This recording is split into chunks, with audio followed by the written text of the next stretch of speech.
Armando Tonello è un artista vittoriese nato nel 1897 e morto poi a Venezia nel 2001, quindi all'invidiabile età di quasi 104 anni. Tonello ha quindi attraversato interamente tutto il Novecento e nella sua produzione vastissima si può riconoscere sia una continuità con l'antico che una conoscenza diretta delle interpretazioni più moderne dell'arte a lui contemporanea. Le nostre collezioni civiche conservano molte opere di Armando Tonello al Museo del Cenedese e soprattutto qui, alla Galleria Civica Vittorio Emanuele II,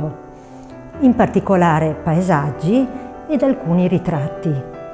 tra i quali la raffinata Figura in rosso del 1935, Il giovane cameriere del 1938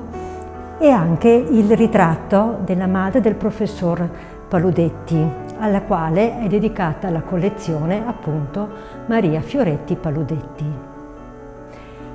Curioso è il fatto che talvolta l'artista raffigura a fianco della sua firma un arco con freccia, come il simbolo del segno zodiacale del Sagittario, che era il suo segno, quasi un sigillo di garanzia, un marchio di approvazione dell'opera che gli pareva particolarmente riuscita.